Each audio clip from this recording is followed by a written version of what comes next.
Entendeu? Vídeo 1, leitura 1.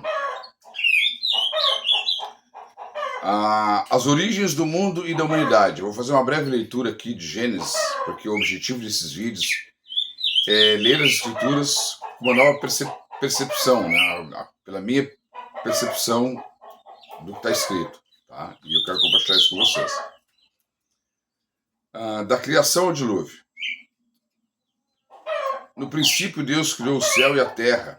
Ora, a terra estava vazia e vaga. As trevas cobriam o abismo e um sopro de Deus agitava a superfície das águas. Deus disse, haja luz, e houve luz. Deus viu que a luz era boa, e Deus separou a luz e as trevas. Deus chamou a luz de dia e as trevas de noite. Houve uma tarde e uma manhã e o primeiro dia. Deus disse, haja um firmamento no meio das águas e que ele separe as águas das águas, e assim se fez. Deus fez o firmamento que separou as águas que estão sobre o firmamento das águas e que estão acima do firmamento. E Deus chamou o firmamento de céu. Houve uma tarde e houve uma manhã e o segundo dia. Deus disse que as águas que estão sobre o céu se reúnam num só lugar e que apareça o continente, e assim se fez. Deus chamou o continente de terra e a massa de água de mares, e Deus viu que isso era bom. Deus disse que a terra verdeje de verdura, ervas, e que deem semente e árvores frutíferas, que deem sobre a terra, segundo sua espécie, frutos contendo sua semente, e assim se fez. A terra produziu verduras, ervas, que dão semente e segundo suas espécies, árvores que dão segundo suas espécies, frutos contendo sua semente. E Deus viu que isso era bom. Houve uma tarde e uma manhã e o terceiro dia. Deus disse que haja luzeiros no firmamento do céu para separar o dia da noite e que eles sirvam de sinais tanto para as festas quanto para os dias e os anos. Que sejam luzeiros no firmamento do céu para iluminar a terra, e assim se fez. Deus fez os dois luzeiros maiores, o grande luzeiro como o poder do dia e o pequeno luzeiro como o poder da noite, e as estrelas. Deus colocou o firmamento do céu para iluminar a terra, para comandar o dia e a noite, para separar a luz e as trevas. E Deus viu que tudo isso era bom, e houve uma tarde e uma manhã e o quarto dia. E Deus disse, fervilhem as águas a fervilhar de seres vivos, e que as aves voem acima da terra, sobre o firmamento do céu, e assim se fez.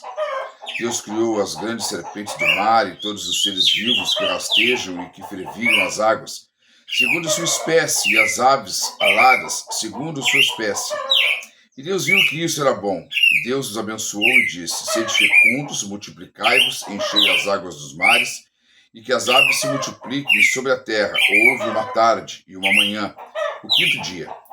Deus disse que a terra produza seres vivos segundo suas espécies, animais domésticos, répteis e feras segundo sua espécie. E assim se fez. Deus fez as feras segundo sua espécie, os animais domésticos segundo sua espécie e todos os répteis do solo segundo sua espécie. E Deus viu que isso era bom. Deus disse, façam o homem à nossa imagem, façamos o homem à nossa imagem, conforme a nossa semelhança, e que eles dominem sobre os peixes do mar, as aves do céu, os animais domésticos, todas as feras e todos os répteis que rastejam sobre a terra. Deus abençoou e lhes disse, sede fecundos, multiplicai-vos, enchei a terra, submetei-a, dominai sobre os peixes do mar, sobre as aves do céu, sobre todos os animais que rastejam sobre a terra.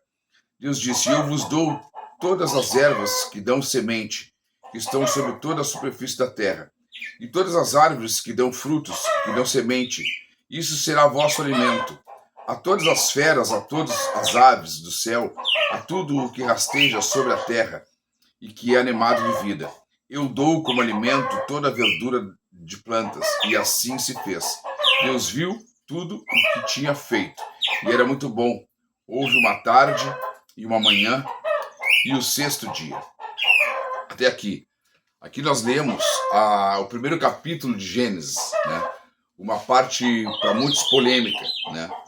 Porque eu parto do princípio que para tu entenderes o que foi escrito por Deus, inspirado por Deus, para que homens dotados dessa inspiração e cheios do Espírito pudessem escrever, é preciso que nós, ao ler essas palavras sagradas, por que sagradas? Porque nós, homens, os antigos homens que foram usados e inspirados para que ela viesse ao mundo material, ou seja, para que hoje nós apalpássemos o que Deus pensou, o que Deus desejou fazer com que nós conhecêssemos, é uma inspiração, né? É uma inspiração, é dada por inspiração divina. Deus, a sua glória, desce da sua glória celestial aos abismos terrestres e inspira homens para que escrevam, né, o que nós chamamos de Bíblia. Ela é algo sagrado, porque vem de Deus para nós, homens. Então, no Gênesis, o que eu fiz a partir do começo da leitura, né? Não só nesse momento agora, mas como todo sempre, lendo as Escrituras. Eu sempre fazia uma oração, né? Uma oração ao Divino Espírito Santo, à força poderosa de Deus, para que me inspirasse, para que eu, nos dias atuais, nos presentes dias, pudesse ter a compreensão, a mesma inspiração. Não é uma pretensão minha, mas é um desejo sincero, para que eu tivesse a inspiração, né, de Deus, assim como Deus deu essa inspiração para que os antigos homens escrevessem, desse a mim para que eu pudesse compreender. E eu fui sincero nessas orações, sempre eu fazia isso com sinceridade, a fim de que pudesse ser fidedigna a minha inspiração, sincera, né? Eu costumo dizer que eu, Moisés Canésio Medeiros, sou um homem natural, um homem normal como todos os demais, e tenho as minhas limitações humanas. Tenho as minhas limitações, e são várias limitações, são várias falhas, né, desse meu caráter. Isso todos nós temos. E eu não tenho a pretensão de passar para vocês santidade. Eu não pretendo ser santo. Não pretendo ser visto como um santo que estão nos altares ou que andaram pela terra. Não, simplesmente um homem pequeno, né? Pequeno, um homem simples, que foi sincero, né, nesse seu chamado com Deus e teve a coragem de se dirigir a Deus em oração e dizer: Senhor, eu quero aprender o que está escrito, eu quero compreender o que está escrito, porque a minha alma, ela ansiava por conhecer algo que estava escondido. Porque quando eu via homens que se diziam homens de Deus, pastores, pregadores, padres, eu não via santidade ali. Não quero desmerecê-los, eu via humanidade. Mas eu via uma humanidade exacerbada a ponto de querer se conhecer como santo. Nenhum homem que é santo deseja ser conhecido como santo. Um homem que busca santidade, ele busca sinceridade primeiramente com Deus. Ele se reconhece diante de Deus como um ser limitado, devido ao pecado, devido à força da matéria que age em nós e nos incita ao pecado.